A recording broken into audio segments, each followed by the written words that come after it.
বাংলাদেশ আওয়ামী লীগকে বাংলাদেশের কোন শক্তি মুছে ফেলতে পারবে না। এবং আওয়ামী লীগ যখন ফিরবে, এটা গণতান্ত্রিক হতে পারে, আন্দোলনের ভিতর হতে পারে, অগণতান্ত্রিক আন্দোলনের ভিতর হতে পারে। অতএব আপনারা যেটা করছেন যে আওয়ামী লীগ নিষিদ্ধ, বাংলাদেশ জন্মর বহু পর বা বঙ্গবন্ধুকে হত্যা করে আপনারা বিএনপির জন্ম হয়, জাসদ জন্ম হয় বাংলাদেশের পর, জামায়াতে ইসলামী পাকিস্তানে জন্ম হয়। তাহলে বাংলাদেশ জন্মের ইতিহাসের সাথে যে যুক্ত তাকে যে আপনারা নিষেধ করলেন, আওয়ামী লীগ এসে যদি সম্পূর্ণভাবে সকলকে নিষিদ্ধ করে, তাহলে বাংলাদেশের মানুষ তাকে সাপোর্ট করবে, কারণ আপনারা প্রেসিডেন্ট তৈরি করে যাচ্ছেন। হ্যালো মাননীয় প্রধানমন্ত্রী তারেক রহমান, আপনার দেশ নেই তো, বাংলাদেশ তো নেই তো, আপনি তো নিষিদ্ধ করেছেন। এটা তো পাকিস্তানের অংশ। আপনি বাংলাদেশ আওয়ামী লীগকে নিষিদ্ধ করলেই তো বাংলাদেশের অস্তিত্বকে নিষিদ্ধ করা হয়, তাহলে তো আপনি পূর্ব পাকিস্তান হয়ে গেলেন। সেনাবাহিনীর প্রত্যক্ষ অংশগ্রহণ ছাড়া এবং তারা যে নিয়ন্ত্রণ করেছে লাস্ট অন্ততপক্ষে 72 আওয়ার্স শেখ হাসিনাকে ভারত পৌঁছে দেওয়া পর্যন্ত, এই বিষয়টা সম্পূর্ণটা ঘটানোর জন্য বাংলাদেশ সেনাবাহিনী দায়ী, এবং আসলে সেনাবাহিনী এটা করেছে। সেখান থেকে আপনি দেখবেন ডক্টর ইউনূসকে ওনারা ডেকে এনে, প্রথম হয়তো বা ডক্টর ইউনূসের নাম ছিল না, ডক্টর ইউনূস এটা বাংলাদেশের শাসন ব্যবস্থায়, শাসন তন্ত্রে আপনি আইনে কোথাও এই শাসন টিকবে না, টিকতে পারে না। বাংলা, আমি সরাসরি বলি, আপনি আপনার যারা দর্শক শ্রোতা আপনাদেরকে আমি সরাসরি, আমি দস্তগীর জাহাঙ্গীর দায়িত্ব নিয়ে বলছি, বাংলাদেশের 2024 সনের 5ই অগাস্টের মৌলিক ঘটনাটা ঘটায় বাংলাদেশ সেনাবাহিনী। সংসদে নিষিদ্ধ হচ্ছে রাজনীতি, অর্থাৎ সংসদ বসিয়ে পরিকল্পিতভাবেই বাংলাদেশের ঐতিহ্যবাহী সবচেয়ে পুরনো 75 বছরের পুরনো রাজনৈতিক দল, যেই দলটির নেতৃত্বে বাংলাদেশ স্বাধীন হয়েছে, সেই দলটির কার্যক্রম নিষিদ্ধে আইন পাশ করেছে। জাতীয় সংসদে একের পর এক যে কীর্তিকলাপ আমরা দেখতে পাচ্ছি, তার মধ্যে সবচেয়ে আলোচিত এবং নিন্দনীয় তো বলাই যায় যে সংসদে ডক্টর ইউনূস যে অধ্যাদেশটি রেখে গেছেন, যেটি দেশে এবং দেশের বাইরে ব্যাপকভাবে প্রতিবাদ জানানো হয়েছিল, নিন্দা জানানো হয়েছিল, সেই অধ্যাদেশটি, অর্থাৎ যে অধ্যাদেশের মধ্যে দিয়ে বাংলাদেশ আওয়ামী লীগের কার্যক্রম নিষিদ্ধ রাখা হয়েছিল, সেটিকে আইনে পরিণত করা হয়েছে। কেন বিএনপি এই ঝুঁকিটা নিল? এটার আড়ালে কি কিছু আছে কিনা, আপনি কিভাবে দেখছেন? প্রশ্নটা শুরু থেকে যেভাবে শুরু করলেন যে ইউনূসের অধ্যাদেশগুলোকে আইনে পরিণত করা, এবং বাংলাদেশ আওয়ামী লীগের নাম নিয়ে বলছেন সেই আইনে বাংলাদেশ আওয়ামী লীগকে কার্যক্রম নিষিদ্ধ করা, সেটার কন্টিনিউয়েশন। অনেকগুলো বিষয়। প্রথমত হলো যে দেখুন, ডক্টর ইউনূস ক্ষমতা জোর করে বা মেটিকুলাসলি ডিজাইন করে বাংলা, আমি সরাসরি বলি, আপনি আপনার যারা দর্শক শ্রোতা আপনাদেরকে আমি সরাসরি, আমি দস্তগীর জাহাঙ্গীর দায়িত্ব নিয়ে বলছি, বাংলাদেশের 2024 সনের 5ই অগাস্টের মৌলিক ঘটনাটা ঘটায় বাংলাদেশ সেনাবাহিনী।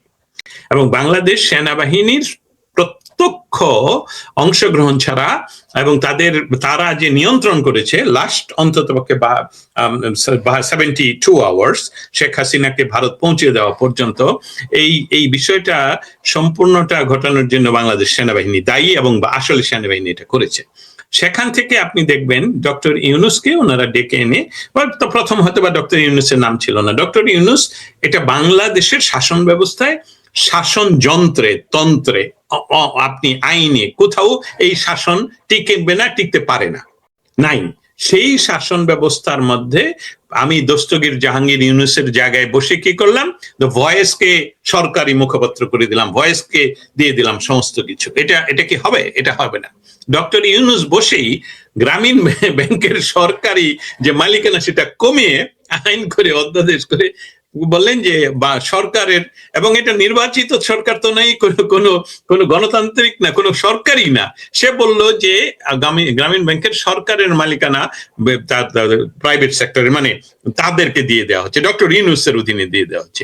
সেটা আপনার এই তথাকথিত নির্বাচিত প্রধানমন্ত্রী আইন করে দিলেন। এর চেয়ে লজ্জাস্কর তো হতে পারে না, এর চেয়ে লজ্জাস্কর আইন তো হতে পারে না। সরকারে বসে যিনি তার নিজের নামে এনে কনফ্লিক্ট অফ ইন্টারেস্টের বিষয়টাও, মানে আমি কি বলবো, এই শব্দগুলো আর বাংলাদেশের জন্য প্রযোজ্য না। আইনের টার্মগুলো বাংলাদেশের জন্য প্রয়োগ করা অর্থহীন হয়ে পড়ছে। বাংলাদেশের জন্য কোন ধরনের যেটাকে বলে আইনের শাসন বলো না আর একটি একটি গণতান্ত্রিক শাসন বলো, এসবগুলো এই গত 24 মাসে 2024-এর 5ই অগস্টের পর থেকে এসবগুলো আর প্রযোজ্য হচ্ছে না। শেখ হাসিনার নামে, শেখ হাসিনা সরকারের নামে যেই সকল প্রপাগান্ডাগুলো প্রচন্ড ভাবে আমরা শুনেছি সে বা দেখেছি, সেখানে এখন তারাই বলে যারা প্রচন্ড ক্রিটিসাইজ করতেন, এবং নিশ্চয়ই আপনার কলিগদের কথা আপনার মনে আছে, তারা ওপেনলি শেখ হাসিনা, আমি নিজে শেখ হাসিনার বিভিন্ন সমালোচনা করে লিখতে পারতাম। এখন ইউনূসের সরকার তো গুলো এই সরকারের নামেও লেখা যাচ্ছে না, বলা যাচ্ছে না, এবং তারা করছেন কি, ইউনূস যেই বেআইনি কাজ, আমি যখন জন্মই নিলাম না, পৃথিবীতে তো দুই ধরনের এন্টিটি, একটা হলো লিগ্যাল এন্টিটি আর একটা হলো ফিজিক্যাল এন্টিটি। আমি জন্ম নেওয়ার পর, একটা মানুষ বা একটা গাছ জন্ম নেওয়ার পর, গাছের কথা বলে, আমি একটা মানুষ জন্ম নেওয়ার পর সে তার এন্টিটি দ্বারায় ফিজিক্যাল এন্টিটি, আর লিগ্যাল এন্টিটি দ্বারায় লিগ্যাল প্রসিডিউরে, যেমন এলএলসি, কোম্পানি, অমুক তমুক এবং রাষ্ট্র। সেইটা তো দাঁড়ায়নি, সেটা তো জন্মই নেয়নি। সেটা এই আইনগুলো আপনারা পাশ, এই অধ্যাদেশগুলো আপনারা পাশ করছেন কিভাবে? আপনি কিভাবে আরেকটা আরেকটা মোটা দাগে আরেকটা কথা বলতে চাই, বাংলাদেশকে যদি আপনি আওয়ামী লীগকে যদি নিষিদ্ধ ঘোষিত করেন, চিন্তা করে দেখুন যে বঙ্গবন্ধু শেখ মুজিবের জন্ম হয়নি। বঙ্গবন্ধু শেখ মুজিব রাজনীতির, বাংলাদেশের মানুষের স্বপ্নের স্বাধীন একটি বাংলাদেশ গড়ার স্বপ্ন উনি যদি না দেখতেন, তাহলে আওয়ামী লীগের জন্ম হতো না।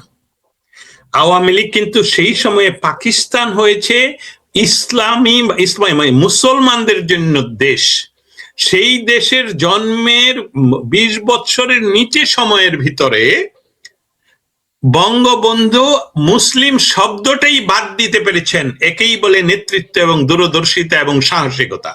এবং সেই ব্যক্তির জন্ম, আওয়ামী লীগের জন্মকে যদি অস্বীকার করেন, তাহলে তো হ্যালো মাননীয় প্রধানমন্ত্রী তারেক রহমান, আপনার দেশ নেই তো, বাংলাদেশ তো নেই তো, আপনি তো নিষিদ্ধ করেছেন। এটা তো পাকিস্তানের অংশ। আপনার এই ধরনের আইনের প্রতিফলন ঘটে যে, এটা তো হতে পারে না। কোথাও কোনো ভ্যাকুয়াম নেই, কোথাও কোনো শূন্য নেই। এমনকি আমরা যখন পড়তাম যে মহাশূন্য, এটা মহাশূন্য নয়, সেখানেও পার্টিকেলস ভর্তি, উই নো অলরেডি। সো শূন্যতা যেহেতু থাকবে না, আপনি বাংলাদেশ আওয়ামী লীগকে নিষিদ্ধ করলেই তো বাংলাদেশের অস্তিত্বকে নিষিদ্ধ করা হয়, তাহলে তো আপনি পূর্ব পাকিস্তান হয়ে গেলেন। সো এই একটার পিছনে একটা যে যুক্তির কথাগুলো, এই কথাগুলো তো বাংলাদেশের জন্য এখন প্রযোজ্য নয়। আমি একটা বিষয় আপনার সামনে বলে রাখি, ভবিষ্যতে এই রেকর্ডটা থাকুক অনলাইনে, যে কোনো, এটা গণতান্ত্রিক হতে পারে, আন্দোলনের ভিতর হতে পারে, অগণতান্ত্রিক আন্দোলনের ভিতর হতে পারে, কি হবে আমি জানি না, বাংলাদেশ আওয়ামী লীগকে আমার ধারণা বাংলাদেশের কোন শক্তি মুছে ফেলতে পারবে না। বিশ্বের কিছু শক্তি একসাথে হয়ে আওয়ামী লীগকে নিশ্চিহ্ন করার জন্য লেগেছে। এর ভিতরে হলো আমরা, মার্কিন যুক্তরাষ্ট্র, চায়না, পাকিস্তান বা জামায়াত ইসলামী এবং অক্সিলিয়ারি ফোর্সেস 1971 সনের সবগুলো একত্রিত হয়েছে আওয়ামী লীগকে নিধন করবে। কিন্তু আপনারা সব সময় নিজেরই বিভিন্ন নাম নিয়ে আসতে হয়। আপনারা যে শিবির, এটা আপনারাই বলতে পারেন না, কিন্তু আওয়ামী লীগকে বারবার নিষেধ করেন। পাকিস্তানে নিষেধ করেছে, বাংলাদেশে আরো নিষেধ হয়েছিল। এবং আওয়ামী লীগ যখন ফিরবে, ইংরেজিতে টার্ম হলো, লিগাল টার্ম হলো প্রেসিডেন্স, কমন লতে হলো আইন। কমন ল কান্ট্রিগুলোতে আগের যে ধরনের আমরা প্রেসিডেন্স বা রীতি বা নীতি যাই কিছু যেভাবে বলি, সেসবগুলো আইন। অতএব আপনারা যেটা করছেন যে আওয়ামী লীগ নিষিদ্ধ, বাংলাদেশ জন্মর বহু পর বা বঙ্গবন্ধুকে হত্যা করে আপনারা বিএনপির জন্ম হয়, জাসদ জন্ম হয় বাংলাদেশের পর, জামায়াতে ইসলামী পাকিস্তানে জন্ম হয়। তাহলে বাংলাদেশ জন্মের ইতিহাসের সাথে যে যুক্ত, তাকে যে আপনারা নিষেধ করলেন, আওয়ামী লীগ এসে যদি সম্পূর্ণভাবে সকলকে নিষিদ্ধ করে, তাহলে বাংলাদেশের মানুষ তাকে সাপোর্ট করবে, কারণ আপনারা প্রেসিডেন্ট তৈরি করে যাচ্ছেন। আমাদের দেশের গণতন্ত্র যেহেতু আমাদের দেশের মতন যে জিয়াউর রহমানের ছেলে তারেক রহমান এসে আবার আওয়ামী লীগকে নিষিদ্ধ করে দেবে, এবং আপনাদের সামনে আজকে পহেলা বৈশাখে এই কথা আমি রেকর্ডে বলে গেলাম, তাহলে জিয়াউর রহমান সাহেবের যে কবর তার ভিতরে ওনার লাশটুকু আছে কিনা সেটাও তো কনফার্ম করা হয়নি ডিএনএ করে। অতএব সেটা কিন্তু 15 কেন 25 বছরে আওয়ামী লীগ সরকার সেটাতে হাত দেয়নি, সেটা সুন্দর করে সরকারি টাকায় সেটাকে রক্ষণাবেক্ষণ করা হয়েছে। আর আপনারা নাকি নিজেদের নির্দেশে 32 নম্বর ভেঙে দিয়েছেন। অতএব আমি আশঙ্কা করছি যে আওয়ামী লীগ যখন ক্ষমতায় আসবে তখন, আমি এটা চাই না, আমি চাই আওয়ামী লীগ সবচেয়ে ভালো করুক, সমস্ত কিছুকে ক্ষমা করে দেখ, কিন্তু একটি বিষয়ে আমরা প্রতীয়মান হলাম, আওয়ামী লীগ হয়তো বা সবসময় ক্ষমা করে দেয়, কিন্তু আওয়ামী লীগকে তারা সুযোগ পেলেই ধ্বংস করতে চেষ্টা করে। অতএব এটা আমাদের জন্য একটা দুর্যোগের ইঙ্গিত আমি মনে করি। এই যে পীর হত্যা আজকে এটা নতুন নয়। ডক্টর ইউনূসের সময় লাইভ দেখিয়ে, লাইভে টেলিফোন থেকে লাইভ করে চতুর্দিকে এই আল্লাহু আকবার ধ্বনি দিয়ে আমি দেখেছি পীরদের বাড়ি আক্রমণ এবং নৃশংসভাবে হত্যা। এসবগুলো কারবালার প্রান্তরের কথা আপনাদেরকে স্মরণ করিয়ে দিতে অনেকটাই সিমিলার। অতএব এটা রাষ্ট্রযন্ত্র, যারা ক্ষমতায় দখল করেছে 2024 সনের 5ই আগস্ট, সেই যে উগ্রবাদী গোষ্ঠী যেটা রন্ধ্রে রন্ধ্রে এখনো বসা, সেখানে বিএনপি অসহায়। বিএনপি যেহেতু দুইটা ঘটনা ঘটে সেখানে, শেখ হাসিনাকে সরিয়ে দেওয়া হলো, আওয়ামী লীগকে নিষিদ্ধ করা হলো, কিন্তু ভেকুয়ামটা হলো যে জামায়াতে ইসলামীকে সারা পশ্চিমারা, ইউরোপিয়ান ইউনিয়ন ছাড়া যারা, আমি যুক্তরাষ্ট্র সহ, তারা চেষ্টা করলো, এমনকি বাংলাদেশে আমেরিকান এম্বাসি পর্যন্ত তাদের সাথে যোগাযোগ রক্ষা করতে চেষ্টা করলো, যে জামায়াত ইসলামী ক্ষমতায় আসছে, কিন্তু বাংলাদেশের সাধারণ মানুষ যারা ভোট দিতে গেল তারা কিন্তু স্ব ইচ্ছায় গেল যে এই জামাতকে ক্ষমতায় দিলে যতটুকু আমাদের বাঙালিপনা আছে সেটাও ইরানের মতন 55 ইয়ার্স চলে যাবে, কারণ তারা গণতান্ত্রিক কথা বলবে না। তারা ক্ষমতায় নেওয়ার 24 ঘন্টার ভিতরে সমস্ত মুক্তিযোদ্ধাদের বিরুদ্ধে ফাঁসির আদেশ হবে, এরা দেশদ্রোহী হবে, এরা ইসলাম বিরোধী হবে। আমি দস্তগীর জাহাঙ্গীর সারা জীবনের জন্য বাংলাদেশে যাওয়া নিষিদ্ধ ঘোষিত হতো। অতএব এই সরকার হলো জাস্ট, আমার কথা, আমি আশা করি বর্তমান যে সরকার, সে সরকারের বাহিনী হোক, গোয়েন্দা বাহিনী হোক, তারেক রহমান নিজে হোক, শুনুক এবং প্রতিবাদ করুক যে না, দস্তগীর সত্য বলেনি, আমরা নির্বাচিত, গণতান্ত্রিক ভাবে নির্বাচিত একটি বৃহত্তম রাজনৈতিক দলকে করি। তাহলে আপনারা যদি সেটা করেন, তাহলে এই মানুষ হত্যা, মব হত্যা 24 আওয়ার্সের ভিতরে বন্ধ করার ক্ষমতা থাকতে হবে। আর্মিকে ব্যারাকে ফেরত নিতে হবে। আপনারা নির্বাচনের 2 মাস হয়ে গেল, আপনারা এখনো আর্মি দিয়ে দেশ চালান। অতএব দেশ আপনারা চালাচ্ছেন না, দেশ কারা চালাচ্ছে আমি দস্তগীর ওয়াশিংটন ডিসিতে বসে বাস্তব অর্থে আমি জানি দেশ কারা চালাচ্ছে। আমার এখানে ডিজিএফআই এরও এখন ব্যক্তিবর্গ ওয়াশিংটন ডিসিতে উপস্থিত। মাত্র 7 দিন আগে আমাদের ওয়াকার জর্জিয়া স্টেটে, উনি বাংলাদেশি বংশোদ্ভূত, যিনি জামাত সাপোর্ট করেন, একজন জামাতের পক্ষে সাপোর্ট করেন আমি মনে করি, এটা আমার ব্যক্তিগত মতামত, সেই জর্জিয়ার সিনেটর, ইউএস এর সিনেটর না, জর্জিয়া স্টেটের সিনেটরের সাথে উনি দেখা করেছেন এবং সেখানে পুরস্কার নিয়েছেন। তারপরে গোপনে ওয়াশিংটন ডিসি তে এসেছেন, আমরা ওনার তথ্য সংগ্রহ করার চেষ্টা করেও পারিনি।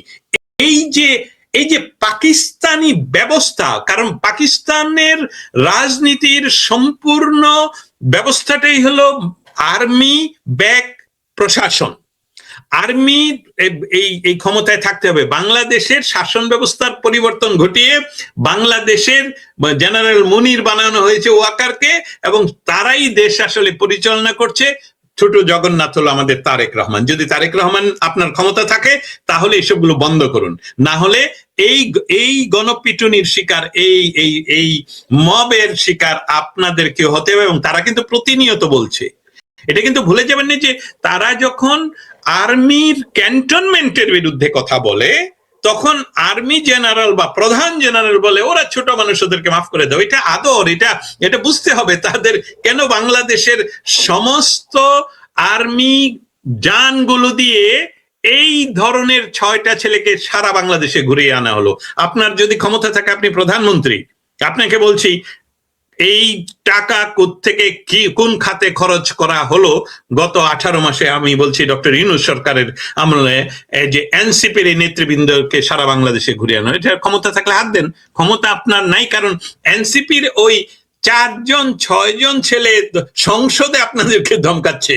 Do you understand? 209 seat, 209 seat নিয়ে আপনারা এই 3-4টা ছেলে যাদের সুশিক্ষা নাই, শিক্ষা নাই, রাজনৈতিক কানেকশন নাই, কিছুই নাই, আপনাদের নেতাকে সেখানে দাঁড়াইতেও দেয় নেই, তাকে বিনা নির্বাচনে পাশ করিয়ে নিয়ে আসা হয়েছে কুমিল্লা থেকে।